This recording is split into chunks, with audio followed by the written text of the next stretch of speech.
normal. Let's start to the official statement of the Department of Education. Good day, everyone. I am Neil Edward F. Panuelos, a PhD. How TESDA managed to cope up with the pandemic.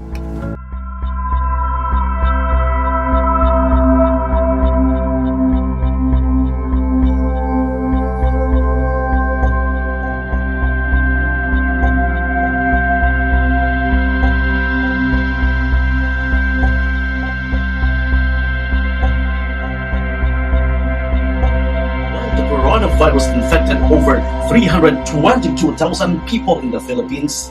A total of over 24 million elementary and high school learners in both public and private schools were affected by the adjustment of the new normal. Let's start to the official statement of the Department of Education. We have here the Department of Education is addressing challenges in the basic education through the Learning Continuity Plan or LCP.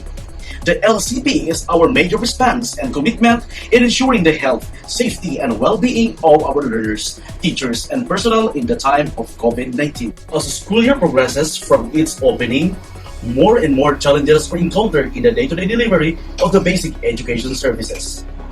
So, what are the issues here? Number one is the preparedness of the stakeholders in the new normal of distance education. My first question now is, who are our stakeholders? We have our students, teachers, school administrators, our parents, and also the external partners.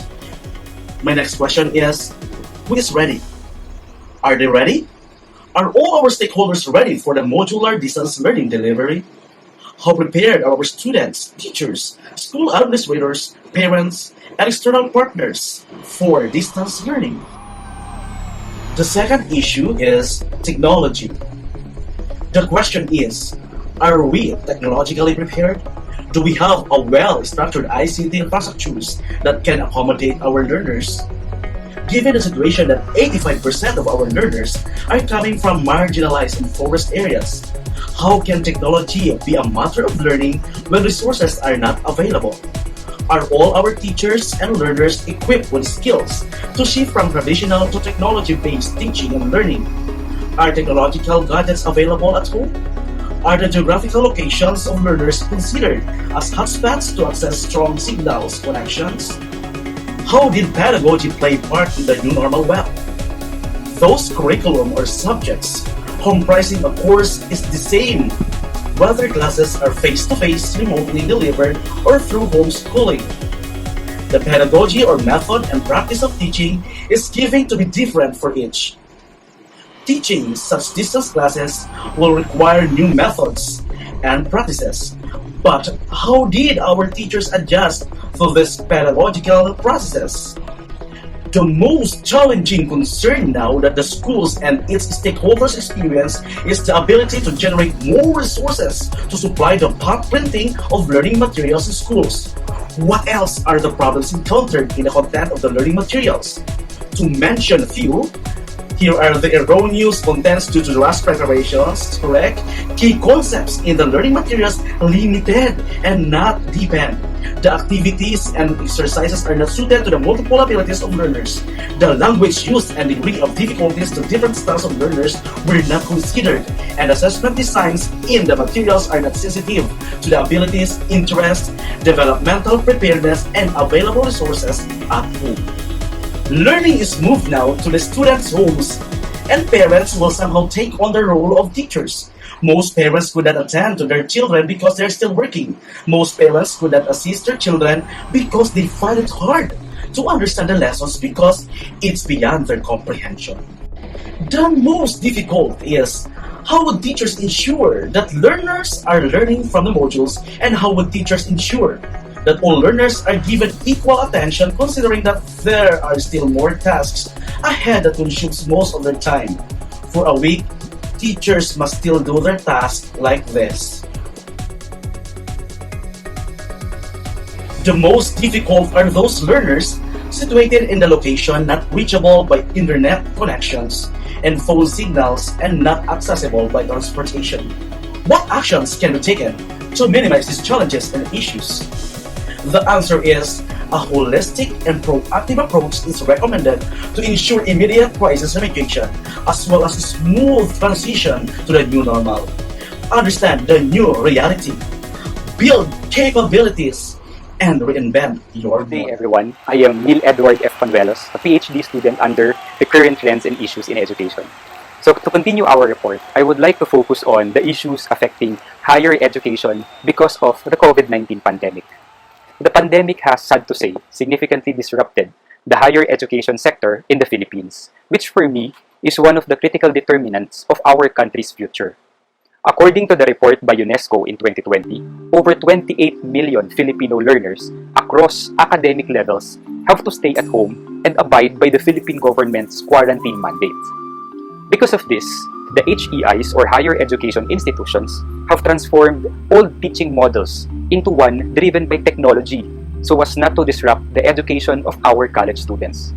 In fact, according to the report published by Frontiers in Education, 3.5 million tertiary level students enrolled in approximately 2,400 HEIs in the country have implemented proactive policies for the continuance of education despite the closure.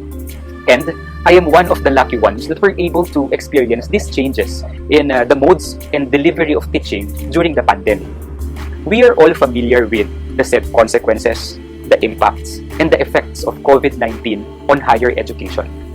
Any change that is so disrupted is also likely to bring with it some new opportunities that will transform higher education, not only here in the Philippines, but also worldwide. So, on my part, I will not be discussing the negative effects of the pandemic in education. Instead, I will share with you some good points that will revolutionize the trend of education because of the COVID-19. Number one, although there are some issues in the production of modules in the basic education, it is still a great opportunity for HEIs to constantly improve the quality of learning materials that are being used, especially in teaching and learning process. Since blended learning is the new format, there is a push to find ways to design and deliver quality content depending on the type of learning management system being used. Next, there is a continuous rise in the use of blended learning model, where both face-to-face classes along with online learning are becoming a norm. As of today, there are plenty of schools that have applied with the limited face-to-face teaching, especially in the areas of health sciences education. This new norm creates immense opportunities for a major transformation in the area of curriculum development and pedagogy. Third, it allows our information technology or IT companies to develop a wide variety of learning management platforms or systems. Now, higher education institutions do not only invest in physical infrastructure, but also in their information and communications technology capabilities. Many higher education institutions today subscribe to these platforms to ensure seamless transformation of information and teaching and learning strategies to their or our students.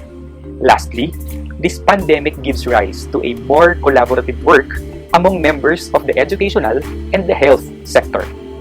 One example is the release of the joint memorandum circular between the Commission on Higher Education, the Department of Health, and the IATF for a more concrete guideline on the application and conduct of a limited face-to-face class to ensure constant supply of manpower that will eventually help the health sector in combating this deadly disease. Aside from that, this pandemic has also expanded the community extension services or CES of different schools and universities beyond their adopted communities. Initiatives such as production of local PPEs, donation drives, and community pantries, to name a few.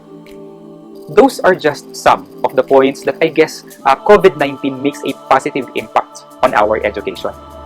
In this time of crisis, it is also good to have an overall view and reflect that this pandemic does not only influence our work as a teacher negatively, but also provides positive effect that help our educational system to improve and do better. Thank you very much. When the pandemic started last year, as what Sir Alex has mentioned, enrollment in the formal education institutions, especially in the private sector, suffered a decline. However, just like Sir Neil Panuelos shared, our educational institutions did not concede to the challenges brought about by this global pandemic. In fact, the academic community believe that the best strategy to overcome the challenges of the COVID-19 in education is to continue moving forward, to create policy and programs that will address the issues and challenges that we have now in education. This means that we should not stop providing education for our youth and even to the working population or adult learners who wanted to enhance their livelihood skills or learn a new one. That is exactly what Technical Education and Skill Development Authority did. I am Prime Laneta and I will share with you the ways how TESDA managed to cope up with the pandemic.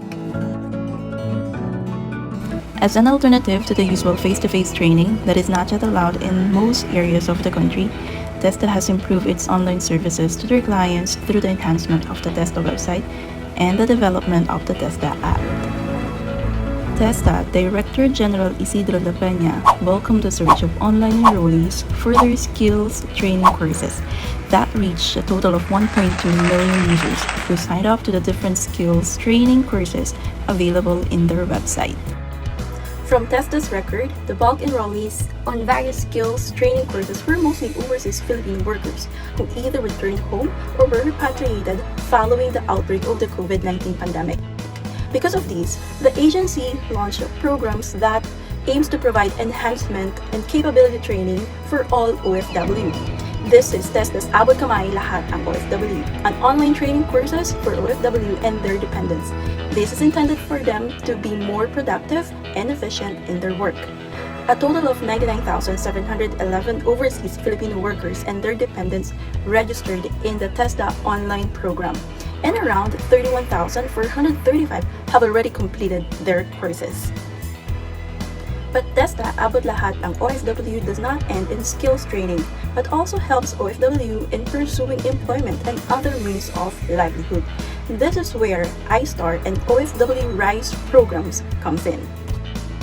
iStar is an upgraded version of Sari-Sari Store Training and Access Resources, which aims to help anyone who is willing to start a business by providing them with access to training, peer mentoring, and resources. The iStar program has an enhanced approach that consists of 80% online self-paced learning session and 20% face-to-face coaching session. It breaks physical, geographical, and financial boundaries to become more responsive in today's challenging times. On the other hand, TESDA partner with different agencies, both public and private sectors, to offer OFW reintegration through skills and entrepreneurship program. This aims to offer returning OFW an online course available and free at the TESDA online program website. This is a 4-hour online course that aims to enable the OFW to transform their business ideas into business plans, and also for the OFW to have access to new business and livelihood opportunities in partnership with both private and public government agencies.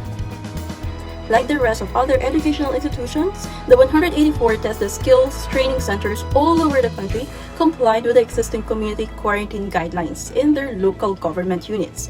But despite the limited and restricted operations, TESDA proactively crafted programs for job opportunities that turned out to have high demands during the lockdowns. These are trainings for online sellers, trainings for delivery riders, as well as trainings for virtual assistants. TESDA assured the public that they will continue to work in the year 2021 to establish additional innovation centers in key areas such as the NCR, the Davao City, after opening one in Cebu. All of these programs are still ongoing, and TESDA is planning to go beyond in order to empower more and more Filipinos, especially those who are in the far-flung areas.